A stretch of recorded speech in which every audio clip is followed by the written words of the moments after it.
6 de la mañana, 7 minutos. Esta es la W. Vladimir Fernández es el secretario jurídico de la Presidencia de la República. Indiscutiblemente es uno de los hombres más importantes del equipo de gobierno. Para el presidente, cualquier paso debe contar con la opinión de su secretario jurídico. Es el hombre que protege al presidente en materia jurídica de las decisiones, de los anuncios, de lo que firma y de lo que no firma, por supuesto. El secretario con su jefe de gabinete son realmente las personas que están permanentemente con él y que por supuesto son de la mayor importancia en sus decisiones. Señor secretario jurídico, doctor Fernández, gracias por atendernos. Buenos días. Buenos días, Julio. Buenos días a Juan Pablo, Lucas, a todos los integrantes de la mesa de trabajo en este momento. Secretario, gracias por atendernos y espero que no le molestemos con algunas preguntas que a lo mejor podrá o no podrá responder. Como usted sabe, ahí muy cerca de usted se ha creado un incendio alrededor de una cartera que es muy importante en Colombia, la cartera de minas. El incendio lo crea la propia viceministra al decir que su jefe, la ministra, miente. Ya el presidente ayer dijo que ni más faltaba, que la ministra pudo haber cometido un error en un ejercicio matemático sobre unos números en el tema de las reservas de gas para nuestro país. Pero ella también dijo que había algunas representaciones del Ministerio de Minas que salían del resorte del ministerio. Es decir, esa representación del gobierno en las electrificadoras, por ejemplo. Y dijo que había una persona que querían nombrar en algunas de ellas. Luego dijo la señora viceministra que el nombre en que insistían era en el suyo. Yo quisiera preguntarle, señor secretario jurídico, ¿cuál es la verdad de esa participación o de ese interés de participar de personas como usted que no están dentro del Ministerio de Minas en juntas de las electrificadoras? Si esto es usual, si es rutinario, si es una política nueva del gobierno, ¿qué nos puede contar? Pues, Julio, le cuento que no es un tema inusual. Y pues respecto del Ministerio de Minas, también le cuento que no es parte de estas juntas. Quien organiza estas juntas y quien hace las designaciones es el Ministerio de Hacienda, no el Ministerio de Minas. Y que la participación de la Secretaría Jurídica, no en este gobierno, sino en múltiples gobiernos anteriores, es común en diferentes sectores, entre ellos de minas. Por ejemplo, el gobierno anterior hacía parte de la Junta de Ecopetrol. Es un tema que se busca es el apoyo a diferentes sectores para que haya coordinación y pues no le gusta mucho la palabra porque lo he escuchado, articulación, pero pues ya es otra transversalidad que también sirve para todo esa palabra, pero realmente es para que haya un poco de coherencia entre lo que se está planteando y lo que se quiere hacer y que pase realmente en las decisiones. Secretario, le entiendo. Entonces no está en el resorte del ministerio estas decisiones de estos nombramientos o de ese nombramiento. Secretario, y ahí, pues entendiendo que usted tiene uno que otro chicharrón en su oficina todos los días, en su caso particular, ¿cuál sería su trabajo allí?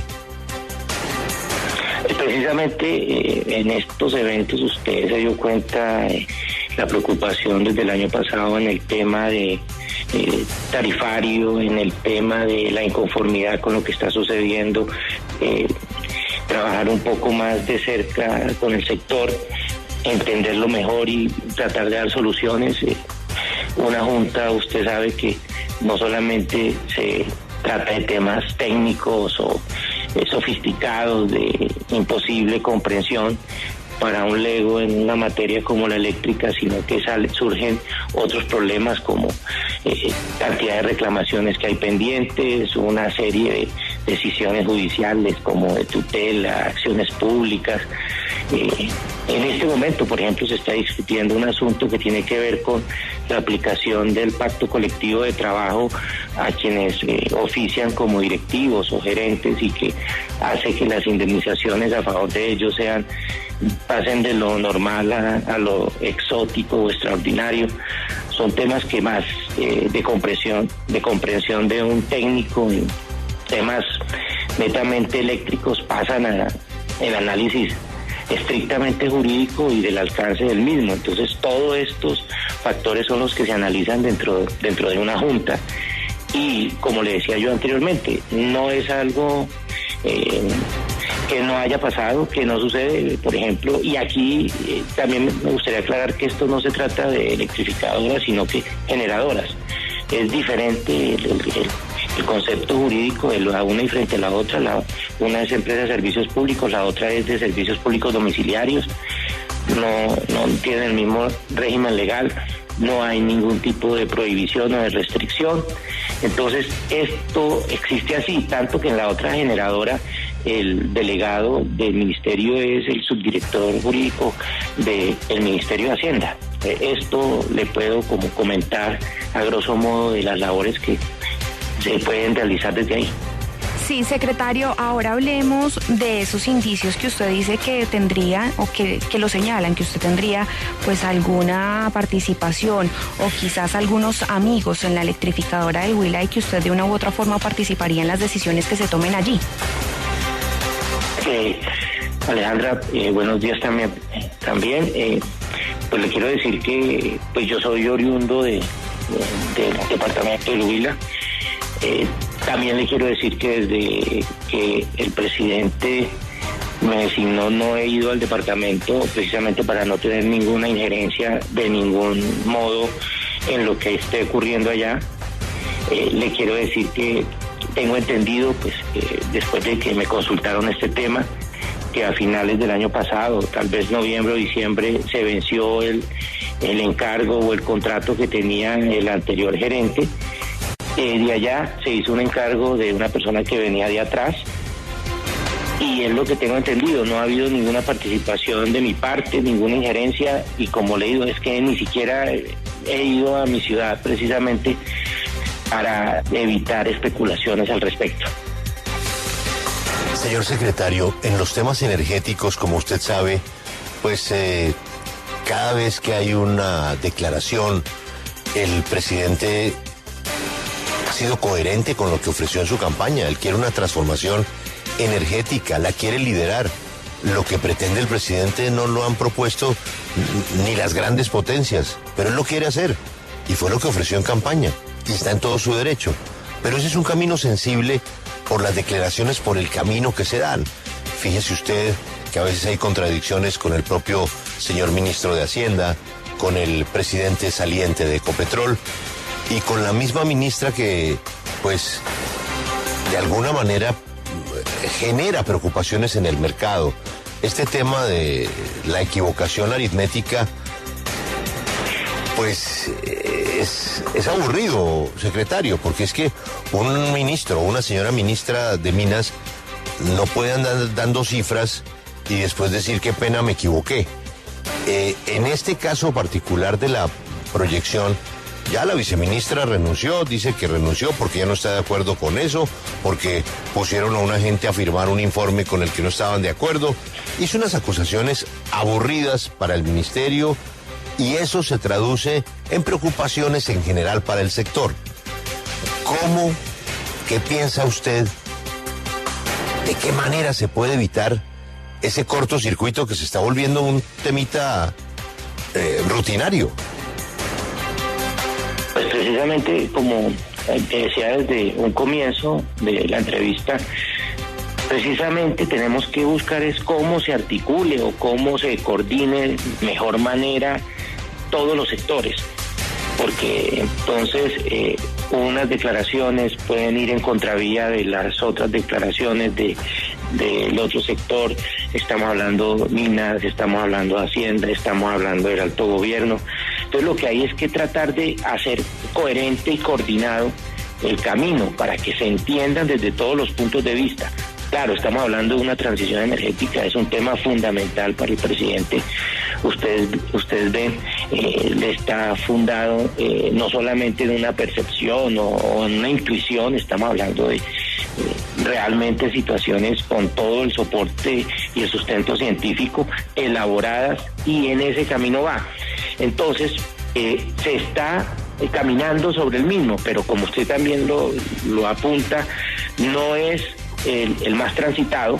Existe en ese camino diferentes baches, lo estamos haciendo, lo estamos afirmando apenas, se quiere llegar a pavimentar para que se camine mejor, y en ese rumbo se está construyendo todo el tema. Así se está haciendo en el plan de desarrollo. Pero el problema es que se repitan estos temas, porque es que no es la primera vez. Ya pasó con la ministra de Salud en un tema tan complejo como la reforma a la salud. Se presentaron unas cifras que después se tuvieron que corregir. Ahora pasa con el Ministerio de Minas. Se presentan unas cifras en un foro mundial.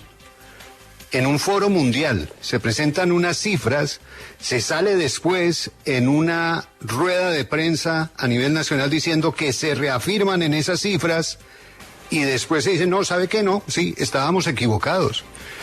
O sea, no es tan fácil decir que simplemente ya, porque se crea una situación de incertidumbre y la gente ya no sabe si se puede creer en cifras oficiales del gobierno. En eso, precisamente, usted vio el fin de semana y se están tratando de hacer ejercicios totalmente concentrados en el análisis de los temas puntuales para que eso no ocurra, para que haya claridad en los asuntos, porque en el tema de cifras, en el tema de valores estadísticos frente a números absolutos, ha habido inconsistencias, ha habido unas con las otras en las que realmente generan algún tipo de inquietud, que usted mismo me lo está haciendo ver. Entonces, usted ve este fin de semana 2 días concentrados tratando de llegar a puntos de acuerdo que se puedan exponer claramente dentro de todo el gobierno lo que se está debatiendo, lo que se está analizando. ¿Y qué encuentra uno en eso? Que ese es el ejercicio que hay que hacer. ¿Para qué? Para que todos tengamos claro por dónde es que se está caminando y sobre qué cifras, estadísticas, valores, puntos fundamentales sobre los cuales se debe discutir, los que están claros, los que hay que definir que todavía no están tan claros.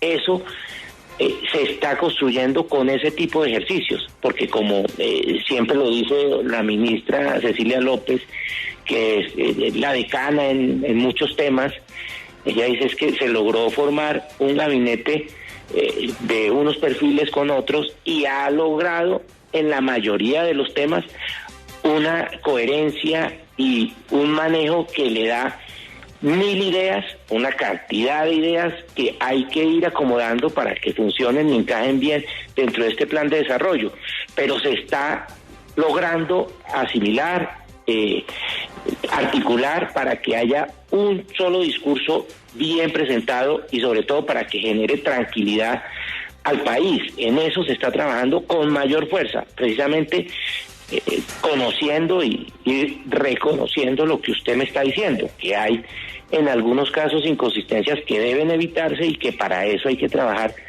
con más articulación, con más vehemencia, con ejercicios como el que acaba de pasar este fin de semana. Secretario, mire, usted es el filtro más importante para el presidente de la República porque usted es el escudero jurídico. Usted es quien le alerta al presidente que toma las decisiones él, su sabiduría, en su soledad, en su mismidad, lo sorprende a usted una mañana con una declaración, pero usted advierte, ojo con esto. Con el tema del metro, por ejemplo, ahí hay un tema jurídico. El presidente, repito, es coherente con lo que ha pensado siempre. A él no le gusta este metro. Él, como alcalde, propuso otro metro. Sin embargo, al final, otro alcalde pues compró unos estudios, los pagó y la alcaldesa ejecuta el metro del contrato que se hizo con unos chinos. ¿Qué tanto peligro jurídico advierte usted si hay un cambio de modelo de diseño del metro de Bogotá? Es decir, si unos señores que se ganaron un metro elevado ahora se meten en un metro subterráneo, los que perdieron, que por lo general siempre demandan todas las licitaciones, en este caso representan un peligro jurídico para el país. Bueno, empecemos con usted, como dice Ita. Sí, él tiene múltiples ideas, dice, mire, yo creo que esto se debe manejar de esta manera, esto se debe manejar así. Antenoche, viendo unas fotos de un tema de asentamiento, decía, mire, pero eso se nota que esa tierra no es fértil en la medida en que se necesita para esas familias. Esto hay que analizarlo de esta manera. O sea, estamos hablando del país, esto es una diversidad de temas brutales y hay que ir acomodando y diciendo claramente esto es posible por este camino, esto es posible por este otro camino. Recuerdo una entrevista de hace 2 meses que le preguntaron en un medio escrito, señor presidente, ¿qué tal le ha parecido estos meses de gobernar, de manejar el país, el día a día, de todo lo que sucede? Y él contestó, pues realmente o relativamente fácil.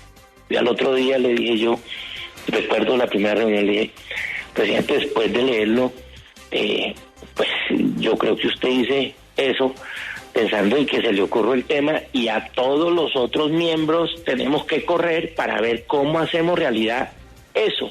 Y se han podido hacer cosas, se han podido a tomar decisiones y hacer cambios. Entonces, es volver eso, esa posibilidad, una realidad. Eso es lo relativamente fácil. Y así como usted me pregunta en este tema del metro, que es algo de lo que él conoce precisamente, porque fue parte de su programa de gobierno en la alcaldía, lo gestó. Entonces, pregunta. Y sanamente pregunta, esto para no cometer un crimen urbanístico por el centro, que deteriore todo el centro, que deteriore toda la Caracas, que deteriore todo alrededor, ¿es posible mejorarlo?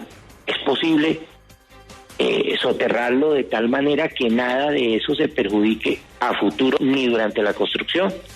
Y por esa misma razón se le presenta la consulta nada menos que una persona que fue consejero de Estado dedicado a los temas de la sección tercera, en este tema, temas contractuales, exministro de Justicia, una persona que pues confiamos en su criterio, y nos dice, mire, es posible realizar el cambio, tiene un sustento, ya se ha publicado el mismo concepto en todas partes. Se le entregó a la administración distrital diciendo, mire, analicen esta posibilidad, no es un embeleco, no es un capricho, es una posibilidad de lo que se ha visto del contrato firmado, y con esas consideraciones, únicamente fundado en el interés general, en el bien común, en favor de la ciudad, miren si es posible, si les suena, si les parece como administración distrital, dentro de los estudios que no se han terminado, poder establecer esta alternativa. En eso va el tema, o sea, no es un exabrupto, no es algo que salió de la noche a la mañana, no, es un tema meditado, estudiado y que tiene soporte jurídico realmente. Sí, eso es lo que está sucediendo en este momento. Sí, secretario, con respecto a eso que usted dice, por supuesto, el concepto dijo que se podía hacer alguna modificación en ese trazado del metro, sin embargo pone unas limitaciones y una de ellas es que el contrato no podría modificarse en su objetivo y esto obligaría a reiniciar el proceso de licitación pública. Quisiera preguntarle cuál sería entonces la recomendación que ustedes darían para que no volvamos a iniciar todo este proceso. El objeto, sí, señor. Y el objeto habla de la construcción del metro. Entonces, cuando usted tiene un objeto con esas consideraciones, usted ve que puede hacerlo de una u otra manera. Eso es lo que se entró precisamente a elaborar y sobre él a construir, y más cuando todavía no se ha terminado de realizar los estudios definitivos del mismo corredor. Esa es la alternativa. Por eso le manifiesto que si en la administración distrital comparte esa posibilidad, es llegar a un acuerdo con los mismos constructores para ver si ellos también lo ven viable, si no encuentran ningún riesgo al respecto y se pueda realizar. Pero se trata es precisamente de mostrar posibilidades y caminos y no temas ni arbitrarios ni mucho menos ilegales. ¿Y qué hacer, secretario, con los otros consorcios u otras empresas que en su momento participaron en la licitación para la construcción del metro y que podrán alzar la mano y decir, es que a mí me invitaron o yo participé, fue en una licitación para un metro elevado y aquí cambiaron las condiciones y eso significa que lo que se hizo pues me está afectando porque yo sí era experto en metros subterráneos y esa experiencia pues no la pude presentar? Sí, ese tema es el tema de evaluación previa, pero si usted ve cómo quedó contratado, que se trata de la construcción como tal del metro, sin mayores camisas de fuerza diferentes al anexo técnico que según el mismo concepto explica, no hacen parte de ese objeto restringido del cual se contrató.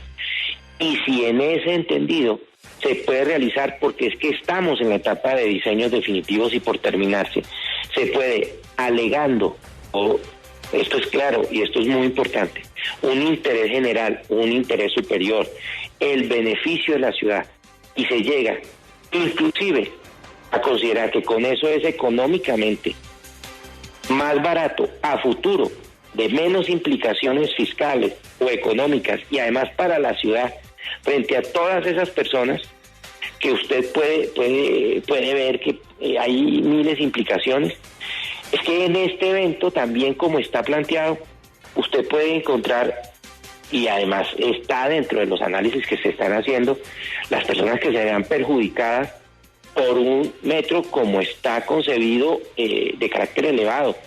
El daño especial que eso puede generar a los alrededores. El daño especial es un concepto de responsabilidad civil extracontractual encaminado al tema de la administración pública.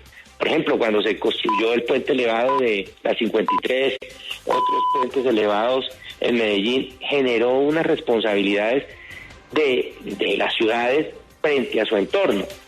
Entonces, si usted hace todo ese balance y siente que en el uno está más fuerte que en el otro, porque este tipo de eventualidades jurídicas hay que sopesarlas, no son absolutas, y encuentra que es plausible, beneficiosa, y sale ganando otra alternativa, usted tiene que tomar ese camino, porque es el que el bienestar general, el interés general, el de la ciudad, hace que impere.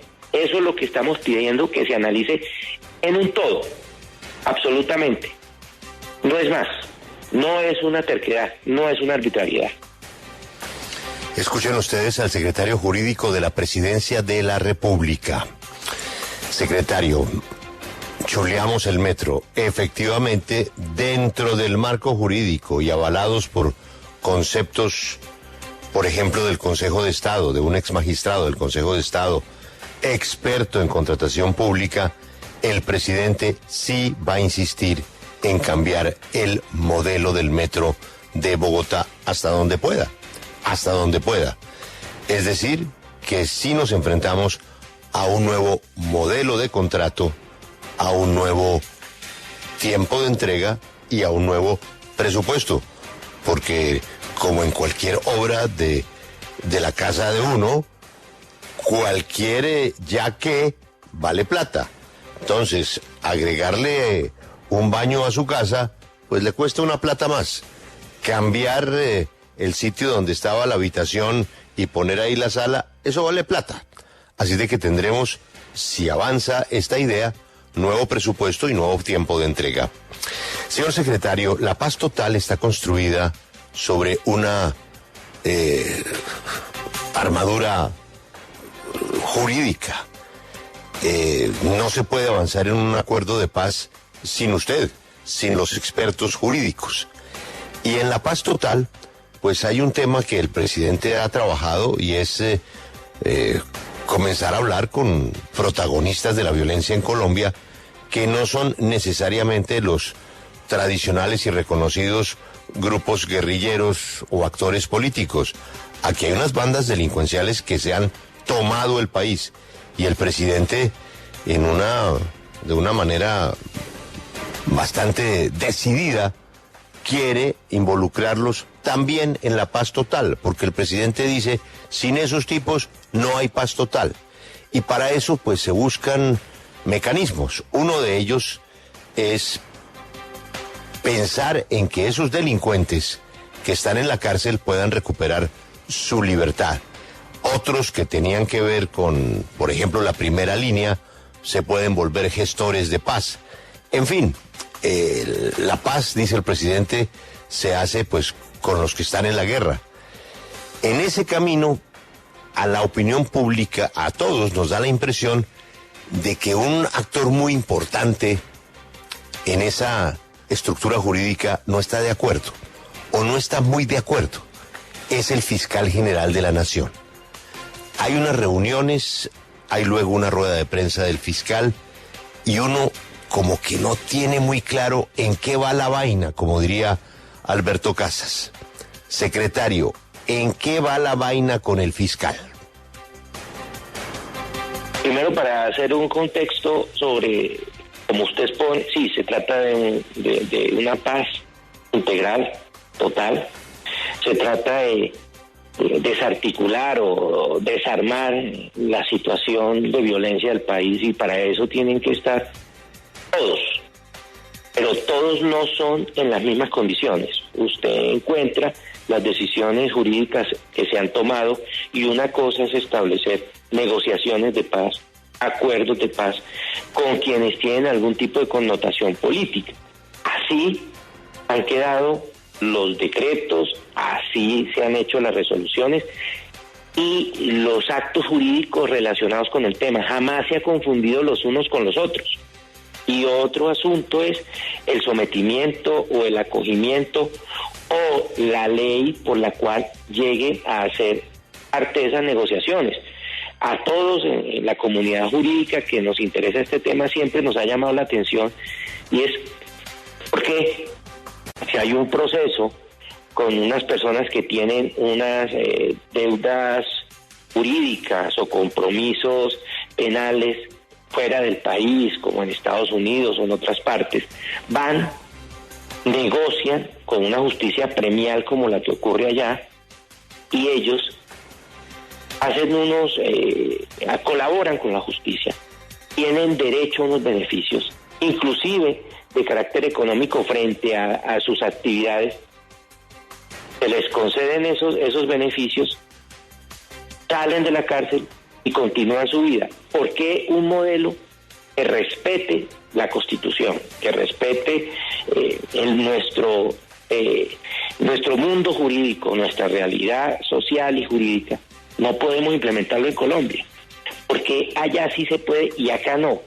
Entonces, si nosotros podemos implementar un modelo que respete esas mismas consideraciones, ¿por qué no hacerlo aquí? Pero ojo, eso no es parte de los acuerdos o diálogos de paz con quienes se han declarado políticamente diferentes o subversivos. Esa es una connotación totalmente independiente. Entonces, si uno hace esa doble visión, pues genera caminos futuros con consecuencias diferentes. Entonces usted tiene que ver esos dos. Jamás se ha confundido lo uno con lo otro. Se ha sostenido reuniones realmente muy buenas, muy importantes, con la misma Fiscalía, con la misma Procuraduría. Yo internamente siento que el señor fiscal sabe del tema de paz, lo ha escrito del tema de paz, de la normatividad que está relacionada con el tema de paz, y es alguien que está de acuerdo con el tema. ¿Qué ha habido? Vuelvo y digo yo, ha habido malentendidos sobre todo eso. Yo creo que ha habido malentendidos y que se tienen que subsanar, porque porque hay que explicarle y hay que entender también las razones de él, pero yo no lo veo siendo un obstáculo, no, yo eso jamás lo he visto así. Yo veo a una persona que comprende el tema y que respeta el asunto y está comprometido con la paz. Que hay que hacerlo mejor, como se dijo en la reunión de antier. Sí, hay que generar mejores protocolos, sí, que hay que hacer unos análisis previos de unos perfiles, de acuerdo, se asumen, se dice, se acogen las recomendaciones y se camina y se sigue en esa vía para llegar a la construcción de esa paz integral. Todo esto dentro de la propuesta de la ley de acogimiento que se va a presentar precisamente en unos días ante el Congreso. Así de claro, y siempre ha sido así de claro. Le falta mejor entendimiento, puede ser. Doctor Fernández. Y si es, señor. Pero como en todos los procesos de paz y todos los procesos de sometimiento, pues aparecen algunas personas, abogados inescrupulosos que intentan pues ganar mucho dinero haciéndole goles al gobierno, al comisionado de paz y al presidente de la República, vendiendo cupos de gestorías de paz. A usted que le toca cubrirle la espalda al presidente de la República en temas jurídicos, ¿qué se está haciendo para evitar esa compra y venta de cupos, esa intermediación de abogados que hacen su agosto precisamente abusando de las figuras previstas en esta política de la paz total? Primero se dejó claridad, como usted vio en estos días, que la única interlocución válida frente al gobierno en este asunto es Danilo, es nuestro comisionado de paz. No hay otra interlocución, no se admite otro tipo de interlocución. Eso para que a toda la ciudadanía le quede claro. Yo les digo a quienes quieran participar, a quienes quieran dar a conocer su situación para hacer parte de este sometimiento, de este acogimiento, no hay otro camino, es ese, con el comisionado de paz, con la Consejería de Paz, en esa vía tienen que participar, no es en otra.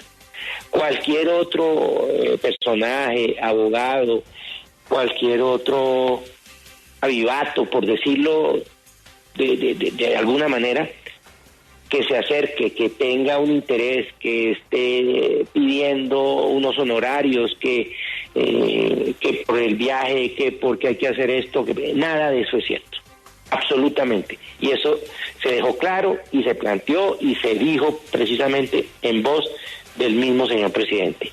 Y al interior se han establecido unos protocolos adicionales, unas verificaciones adicionales para que con eso surtido se pueda dialogar con el señor fiscal y que conozca también cómo se están realizando estas actividades, todo nuevamente sometido dentro del marco de la ley de acogimiento que se está elaborando y que se va a presentar al Congreso.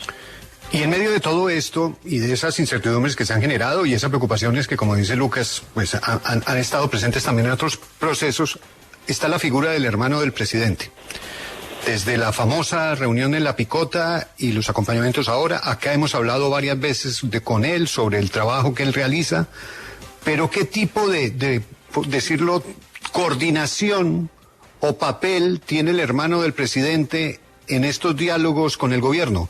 ¿Hay alguna coordinación entre el gobierno y el papel que cumple el hermano del presidente? ¿Él trabaja como en coordinación con esto o es una rueda suelta en estas conversaciones?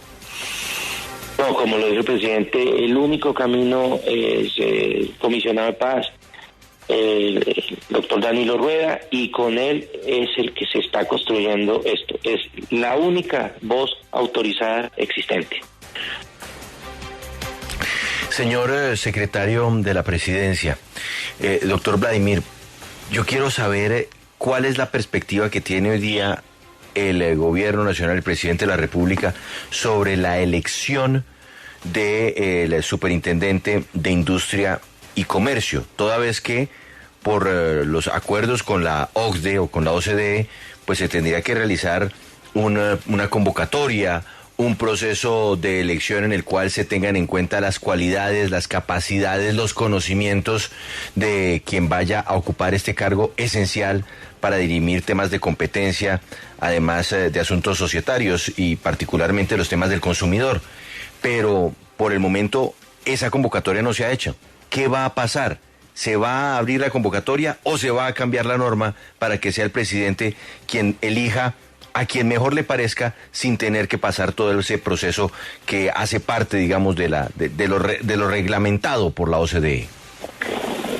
Hasta el día de hoy se va a hacer la convocatoria, se va a plantear esa convocatoria para la escogencia de la persona que se considere con todas las calidades y la idoneidad para llegar al cargo de la superintendencia. Señor secretario, en el mismo orden de ideas de Juan Pablo, entiendo que la pregunta lo puede sorprender. ¿En la presidencia de la República ya tienen candidato o candidata para la Federación Colombiana de Cafeteros? No, señor. No, señor. No. Lo que se quiere plantear es precisamente igual, una participación amplia, que los delegados del gobierno en la federación puedan tener opciones y asimismo toda la comunidad referida precisamente a esta importante sector agropecuario del país, el agrario. Para el gobierno es fundamental todo el sector y dentro de los grandes cambios está precisamente fomentar y apoyar más el crecimiento del sector. Mire, el Huila es una potencia cafetera. ¿Ahí no pesa su corazón huilense? Sí, señor, mucho. Ah, bueno, ok. Entonces ahí hay candidato, el gobernador. Mire, señor secretario. Sí, perdón, lo interrumpí. No, que sería un gran directivo, sí, señor.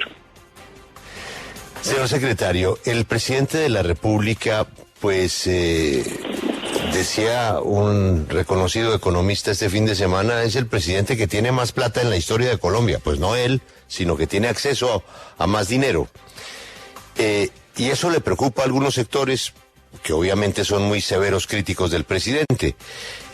Los cambios de la estructura de Ecopetrol, el tema de él controlar, por ejemplo, los servicios públicos, los poderes especiales que puede tener por cuenta de la reforma a la salud, lo que va a pasar con el cambio de la estructura de la salud en Colombia, el tema de las pensiones, que también es otro debate muy interesante. ¿Usted qué le diría a quienes en este momento están pensando que este presidente va a concentrar más poder y más manejo de dinero que ninguno en la historia? ¿Qué le diría usted a ese crítico que cree que esa es una gran preocupación? No, yo creo que la preocupación es al contrario, eso no alcanza. Cuando se hace el análisis de el sábado precisamente de la adición presupuestal y del tema, usted ve una cantidad de restricciones frente a los programas del gobierno, frente a lo que se está planteando en el plan de desarrollo, y lo que hay es una serie de restricciones fiscales gigantescas. Entonces, el tema del trabajo de priorizar, de establecer qué es lo que más beneficia a la comunidad general, al país, al señor de a pie, esos programas son los que se están priorizando y que, no, el temor es al contrario, es que no hay suficiente precisamente para generar los cambios y apoyar todos los sectores a los que se quiere beneficiar. No es otro interés, ahí no hay concentración de poder, no hay ningún tipo de ¿qué le digo yo? Autoritarismos, en absoluto. Usted ve un ejercicio muy técnico, muy sesudo en el análisis de esos programas y capoteando y sometiéndose a las restricciones fiscales, porque afortunadamente, aparte de todo, tenemos, y hay que reconocerlo, un gran ministro de Hacienda que todo el tiempo nos está recordando cómo funciona la regla fiscal, cómo funciona este asunto, cómo funciona este otro tema. Estamos hablando de exposiciones que vienen desde cuando recuerdo cuando yo fui ministro de Hacienda en tal oportunidad, la otra cuando yo estuve directora del Seguro Social, en otra intervención aparece otro ministro diciendo, no, cuando yo estuve de ministro en los 70s, estamos hablando que aquí hay una serie de conocimientos adquiridos y de conceptos que hacen parte de todo el Estado a los cuales se está acatando. Entonces encontramos que no es suficiente, que hay una serie de restricciones y que con ellas son con las que hay que trabajar, porque para eso está precisamente la Constitución, para eso está el Estatuto Orgánico de Presupuesto, es para acatarlo y trabajar con ellos. Entonces, no, yo lo que no he visto es eso, que haya la cantidad de recursos. No, yo lo que he visto es que lo que no hay es recursos, precisamente al contrario. Doctor Vladimir, usted llega a su oficina y tiene un cerro de problemas. Encima de sus papeles de hoy, ¿cuál está de primero? ¿Cuál es ese que más le preocupa hoy? Las 30 y pico de reformas que se van a presentar. No unas, todas. Cuéntenos un poco de el cronograma de las reformas. El gobierno ha dicho que el Congreso tiene que actuar ya sobre una de las más importantes, la de la salud. Más o menos, ¿cuál es el orden de ese cerro de reformas? ¿Cómo las tiene usted organizadas? Digamos, las 5 inmediatas. No, son, como le decía, son 30 y tantas, pero hablemos de cómo viene el orden. Estamos hablando del plan de desarrollo que tiene que estar ya además por mandato constitucional en el decreto de extras, que se incluye en ese decreto de extras, cuáles son todas las que van en ese decreto de extras. Plan de desarrollo, adición presupuestal, como le decía, que fue parte de la discusión del fin de semana. Mañana hay nuevo Consejo Extraordinario de Ministros, precisamente para por la tarde revisar en qué va. Eso es ya lo inmediato. Viene la del sector justicia, viene la del sector salud, viene la del sector del trabajo y de pensiones, vienen los proyectos de transporte. Estamos hablando que es una cantidad de temas que son muy importantes, que afectan a todo el conglomerado social y que hay que ordenar y hacerle el estudio a cada uno para que actúe nuevamente en el marco de la Constitución. En eso estamos. Hoy, principalmente hoy, como le digo, en esa cantidad de reformas viene plan de desarrollo, es el indicador, la agenda que marca la ruta de todo, y sobre ellas tiene todo lo que se va a presentar. Entonces, el fin de semana se trató del tema de la reforma a la salud, viene todo el tema de la transición energética igualmente. Entonces, otra ley muy importante, el tema de la reforma de los servicios públicos y servicios públicos domiciliarios. Entonces, como le digo, son todos los temas, todo hace parte de la agenda del cambio, y precisamente la gente votó y está de acuerdo es con la agenda del cambio. Prioridad, como le digo yo, porque marca la ruta de los demás, plan de desarrollo, adición presupuestal, y sobre ellas se va construyendo todos los rumbos de las otras y en cada sector como se van a presentar. Ese es el inmediato. Secretario, le voy a poner un ejemplo muy, muy respetuoso, un símil. En la hípica hay un momento definitivo en la carrera. Nosotros entre junio y agosto teníamos un presidente observador. Estaba mirando todos los jugadores, hablando con todos, incluyendo sus archienemigos políticos. Con todos se sentó. El 7 de agosto arrancó su equipo. Llevamos 6 meses. Y ahora sí, como en la hípica, entró lo que se llama en tierra derecha. Este es el arranque de lo que quiere el presidente para los colombianos. Pero en este momento, también los presidentes deciden cambiar su equipo o el orden de su equipo. En este momento, y con los problemitas que usted ya sabe comienzan a verse en la coalición de gobierno, las fisuras naturales, esto no es novedoso. Los partidos políticos, usted los conoce, ellos van cambiando de acuerdo a sus intereses, a sus nostalgias de poder. En este momento, y con la coalición, con algunas fisuras para pasar las reformas, ¿se ha considerado algún cambio en el equipo de ministros? Pues eso sí es absolutamente del fuero interno del señor presidente, pero yo lo que veo es un equipazo trabajando. Yo veo gente con mucho compromiso, con muchas capacidades técnicas y con una claridad absoluta en el plan de gobierno o en el programa de gobierno que ganó las elecciones. En eso yo creo que el presidente tiene toda claridad de lo que está pasando y en ese rumbo, como usted dice, ahora que arranca en tierra derecha, viene a presentarse toda la agenda de cambio y a eso se expone precisamente a donde debe ser, al Congreso, y allá tiene que darse todo el debate, porque para eso está el legislativo, para eso está el Parlamento, para eso está la discusión, para que se presente el debate, y a eso se tiene que llegar. Eso genere fisuras, como usted dice, que genere debates, el tire y el afloje, cambiar temas, generar transiciones, es parte del debate democrático, es el juego democrático, y con eso es que persiste y pervive una institución democrática y la Constitución. Así debe ser, en eso que no quepa duda, es el camino que corresponde. Alberto, como yo sé para dónde va su pregunta, que ha sido su preocupación desde hace varios días, le doy una noticia que nos llega desde Sucre a esta hora. Y la envía el gobernador de Sucre. Si no llega maquinaria de gestión del riesgo, la comunidad podrá tapar chorro en Caregato. Alberto, la calle.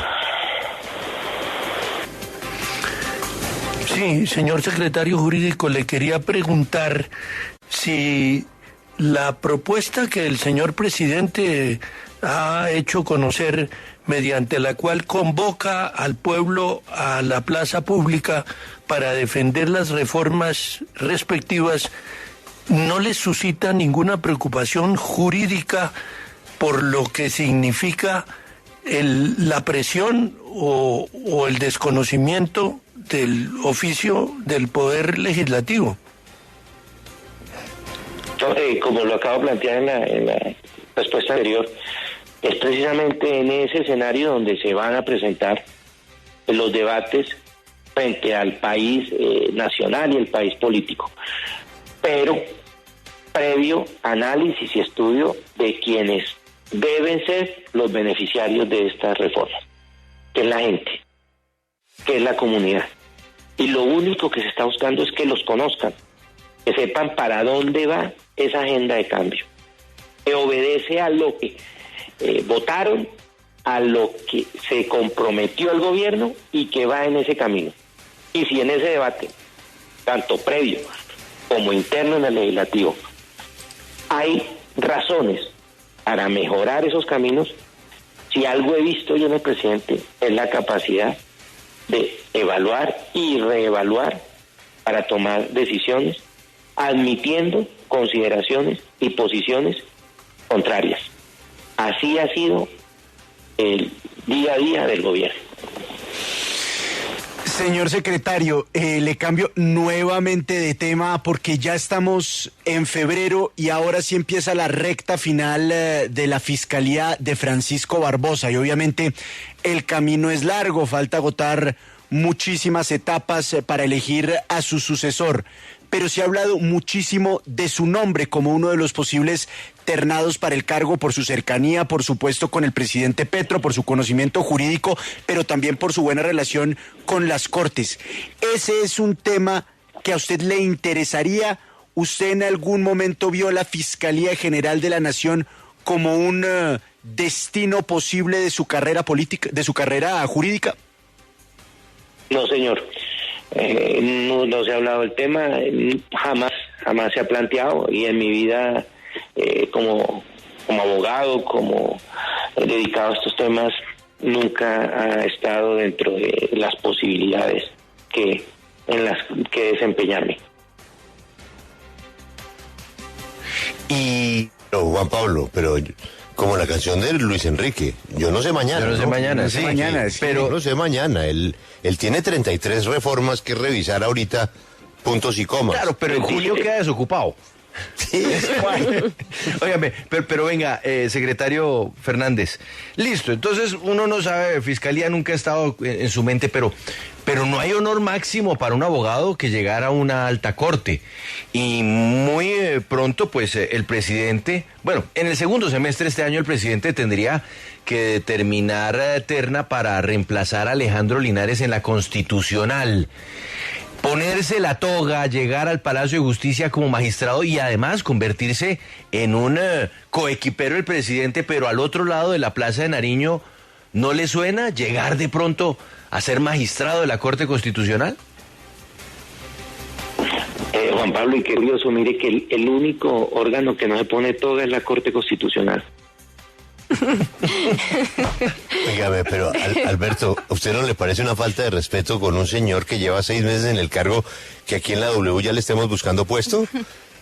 Bueno, a mí también me parece, sí, señor. Sí, pero ha habido una tradición, ahora que hablábamos de decisiones que se han tomado en otros gobiernos, pues sí, el secretario jurídico ha sido en muchos casos... Todos han sido ternados, Alberto. Todos han sido ternados los secretarios jurídicos precisamente por su conocimiento, por su cercanía con el presidente de turno, y ni más faltaba que por su hoja de vida y su carrera. Doctor Vladimir, yo le quiero hacer una última reflexión. No, yo le digo una cosa, mire, suficiente honor ya ha tenido conmigo o deferencia, señor presidente, con estar donde estoy. Eso es clarísimo, eso es más que suficiente. Es una reflexión y me surge de una respuesta que oí ayer, no de un amigo del gobierno, sino de un contradictor del gobierno, que es el decano de Economía de la Universidad del Rosario, el doctor Miguel Gómez Martínez. Ayer el doctor Gómez Martínez, a una pregunta de Félix, óigame, ¿y hay algo que a usted le guste de este gobierno? Y él dijo, pues claro que sí. A mí me gusta la manera como el gobierno se está acercando a las regiones. Me parece que ese es un paso importantísimo para una Colombia que tenía unas regiones olvidadas. Una declaración de Miguel Gómez Martínez. Y ahora que lo escucho a usted, yo sé que usted no tiene ni tiempo ni ese es su cargo, pero ¿a usted no le parece que un ejercicio como el que acabamos de hacer en 40 minutos, 45 minutos, en donde dimos una repasada a muchos temas y que usted respondió todo yo también quiero hacer una objeción. Señor. Me dijeron 5 minutos y uno aquí está muerto el susto. Son vainas de Lucas que se le dañó el reloj. Sí, bueno, sí señor, sí señor. Bueno, pero mire, secretario, con este ejercicio, ¿a usted no le da la impresión que ejercicios parecidos con un solo interlocutor, el gobierno podría evitar que los ministros, cada uno por su lado, estuvieran diciendo vainas y más bien concentrarse en una especie de rueda de prensa semanal o de alocución semanal en donde se aclaren todas las cosas como usted nos las ha aclarado hoy? A mí me parece, y además que ese es el objetivo precisamente de la vocería del doctor Prada, que entre otras lo hace muy bien, para coordinar las acciones del gobierno, que se presenten bien, que se hagan de cara al país, con tranquilidad, escuchando pues las preguntas, resolviéndolas, fundamentadas. Eso es lo que, pues si el ejercicio de ahorita funciona, con mucho gusto, pero la idea está planteada. O sea, el marco para que funcione es esa vocería que se estableció con el ministro Prada y pues sí, los ministros tienen que salir a responder temas, a dar declaraciones, a presentar asuntos de coyuntura, pero cómo se concrete, cómo se coordine, cómo se haga un barrido general que ustedes puedan conocer de todo, ese es el planteamiento y se acoge y se reforzará en ese camino. Yo lo que trato es precisamente de que ustedes tengan la información, que les dé todos los temas, no sé si tranquilidad o intranquilidad, lo que corresponda, pero es lo que está pasando y es la verdad de los asuntos. Señor secretario jurídico de la Presidencia de la República, el arquitecto precisamente de la parte legal de todo lo que firma el presidente de la República, que lo protege, que lo cuida. Muchas gracias por atendernos y por darnos respuestas tan concretas en el día de hoy. Ha sido usted muy amable, secretario. No, señora, a ustedes muchas gracias y siempre a sus órdenes. Próxima serán 5 minutos, doctor Vladimir. Sí, señor, te lo agradezco inmensamente. Muchas gracias. Oiga, Lucas, ¿qué pasó, hermano? ¿Qué pasó? Pero es que... ¿Pero usted qué le dijo? ¿5 minuticos? Pero por supuesto, porque es que ¿qué quiere que le diga? No, doctor Vladimir, que si nos puede dar 1 hora, que tenemos unas preguntitas muy concretas. No, 5 minuticos. Lo que pasa es que pues tocamos buena parte de los temas espinosos del Estado colombiano. Pero es que, Julio, estamos hablando de, como usted lo decía, tal vez una de las personas más influyentes y más cercanas en la Casa de Nariño, un abogado que además de cuidarle la espalda al presidente en temas jurídicos, ha sido muy cercano a él desde tiempos de la alcaldía de Bogotá o quizás antes. Es un hombre que ha estado en la Procuraduría, ha estado en la Contraloría, ha estado, si no me equivoco, en la Federación de Departamentos y es un experto en esos temas en los que pues, se requiere cuidarle la espalda y los flancos al presidente de la República. Y Alberto, y hasta hoy un hombre de muy bajo perfil. No, pero así como... recordábamos que era tradición que los secretarios jurídicos fueran a la Corte. También hay una tradición y es que los secretarios jurídicos nunca dan una entrevista de este tamaño. De manera que él sí reclamó lo de los 5 minutos porque realmente un secretario jurídico no se pone a opinar sobre los temas que le fueron formulados. También, Lucas, es probable que estuviera preocupado de tanta confusión y tanta vaina. Es que, no, es que digamos, la razón por la que lo llamamos... Una semana muy difícil, ¿no? La razón por la que lo llamamos tenía que ver, obviamente, con la primera pregunta, esas declaraciones de la viceministra Belisa Ruiz, ex viceministra ahora, sobre esa supuestos nombramientos irregulares o al menos poco ortodoxos en las generadoras de energía, específicamente en Urra, y esa es la designación de Vladimir Fernández ahí. Esa fue la razón de esta entrevista, él respondió esos temas, pero es que después se nos fue un poquito, pero venga, nos emocionamos demasiado. ¿Usted oyó, Juan Pablo, lo que dijo del metro? Sí. ¿Usted sabe lo que están pensando en este momento? El proyecto del metro, la ingeniería básica, está terminada y aprobada. Sí. Estamos en fase de ejecución. Estamos en compra de materiales. Ya se compraron los predios, maquinaria. Todo el detalle de la ingeniería ya se fue. Él acaba de decir que efectivamente el metro puede sufrir cambio en su diseño. Sí, y se apoya pues en el concepto jurídico que fue entregado por un exmagistrado e insiste en que todas esas inquietudes que surgen sobre una posible demanda de parte de los de quienes se presentaron en su momento a la licitación, así como de las dudas que existen sobre el hecho de que el contrato no dé para ese tipo de modificaciones, pues estarían resueltas a ojos del gobierno nacional. Ahora, me surge una preocupación por el señor secretario, y es, no lo van a regañar en la Casa de Nariño, teniendo en cuenta que en principio el vocero del gobierno es el ministro del Interior. Bueno, no, pero nosotros no tenemos sino que agradecimiento. Ahora no vamos a meterlo en líos con el doctor Prada. Pues es que el doctor Prada de pronto está en este momento diciendo, bueno, pero ¿y qué pasó aquí? ¿Y que vocero no soy yo? Bueno, pero lo hizo bien. El doctor Fernando respondió todo. No, y muy generoso además. Él hace parte de una de las 2 mesas técnicas que se conformaron para definir precisamente el tema del metro de Bogotá. Una mesa que va más por lo económico y lo técnico, y una mesa jurídica en la que está sentado el doctor Fernández y el secretario jurídico de la alcaldía de Bogotá. Así que estamos hablando con la persona que está ahí, sentada en la primera línea de la toma de decisiones en lo que tiene que ver con el metro de Bogotá. Alberto, yo le hice una introducción de la comunicación que me llegó desde Sucre. Se la amplío. Tras una intensa mediación del gobernador de Sucre, Héctor Olimpo Espinosa Oliver, se levantó en las últimas horas el paro que mantuvo bloqueos en la zona de La Mojana durante los últimos 7 días. En tal sentido, el gobernador reportó que, comillas, hay un compromiso de la unidad de gestión de riesgo de traer la maquinaria el 4 de febrero e iniciar obras máximo el 6 de febrero. Y de no cumplirse, hay una autorización para que la comunidad pueda intervenirlo por su cuenta, Alberto. Sí, es una amenaza, ¿no? Pero con la firma del gobernador, ¿no? Sí, una amenaza. Es que... O llega la maquinaria o nos tomamos esta vaina.